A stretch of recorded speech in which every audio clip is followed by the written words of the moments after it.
ಜಗತ್ತಿನ ವಿಜ್ಞಾನಕ್ಕೆ ಇಂದಿಗೂ ಸವಾಲಾಗಿರುವ ಭಾರತದ 4 ನಿಗೂಢ ದೇವಾಲಯಗಳು ಯಾವುವು ಗೊತ್ತಾ?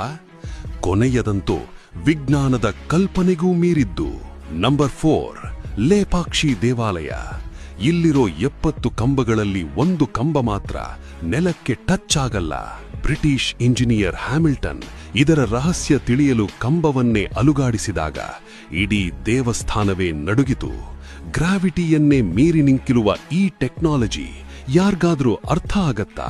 ನಂಬರ್ 3, ತಂಜಾವೂರಿನ ಬೃಹದೀಶ್ವರ ದೇವಾಲಯ.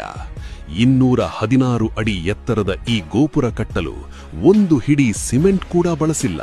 ಅಲ್ಟಿಮೇಟ್ ಮಿಸ್ಟರಿ ಏನಂದ್ರೆ ಗೋಪುರದ ತುದಿಯಲ್ಲಿರೋ ಕಲ್ಲಿನ ತೂಕ ಬರೋಬ್ಬರಿ 80 ಟನ್, ಅಂದ್ರೆ ಬರೋಬ್ಬರಿ 80,000 ಕೆಜಿ. ಕ್ರೇನ್ ಇಲ್ಲದ ಕಾಲದಲ್ಲಿ 80,000 ಕೆಜಿ ಕಲ್ಲನ್ನ ಅಷ್ಟು ಎತ್ತರಕ್ಕೆ ಏರಿಸಿದಾದ್ರೂ ಹೇಗೆ? ನಂಬರ್ 2, ಒರಿಸ್ಸಾದ ಕೋಣಾರ್ಕ್ ದೇವಾಲಯ. 52 ಟನ್ ತೂಕದ ಅಯಸ್ಕಾಂತ ಬಳಸಿ ಈ ದೇವಾಲಯ ಕಟ್ಟಲಾಗಿತ್ತು. ಇದರ ಪವರ್ ಎಷ್ಟಿತ್ತು ಅಂದ್ರೆ ಮುಖ್ಯ ವಿಗ್ರಹ ಗಾಳಿಯಲ್ಲೇ ತೇಲುತ್ತಿತ್ತಂತೆ.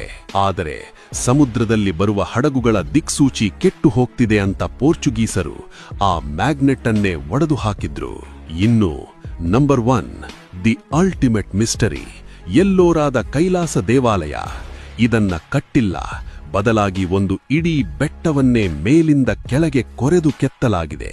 ಬರೋಬ್ಬರಿ 4 ಲಕ್ಷ ಟನ್ ಕಲ್ಲುಗಳನ್ನ ಹೊರಗೆ ತೆಗೆಯಲಾಗಿದೆ. ವಿಚಿತ್ರ ಏನಂದ್ರೆ ಆ 4 ಲಕ್ಷ ಟನ್ ಕಲ್ಲುಗಳ ಒಂದೇ ಒಂದು ಸಣ್ಣ ತುಂಡು ಕೂಡ ಆ ಜಾಗದಲ್ಲಿ ಸಿಕ್ಕಿಲ್ಲ. ಹಾಗಾದ್ರೆ ಆ ಕಲ್ಲೆಲ್ಲ ಮಾಯವಾಗಿದ್ದು ಎಲ್ಲಿಗೆ? ನಮ್ಮ ಪೂರ್ವಜರ ಬಳಿ ಏಲಿಯನ್ ಟೆಕ್ನಾಲಜಿ ಇತ್ತಾ? ನಮ್ಮ ಇತಿಹಾಸದ ಬಗ್ಗೆ ನಿಮಗೆ ಹೆಮ್ಮೆ ಇದ್ರೆ ಲೈಕ್ ಮಾಡಿ. ಇದೇ ರೀತಿಯ ಇಂಟ್ರೆಸ್ಟಿಂಗ್ ಕಾಂಟೆಂಟ್ಗಾಗಿ ಈಗಲೇ ನಮ್ಮ ಪೇಜ್ ಫಾಲೋ ಮಾಡಿ.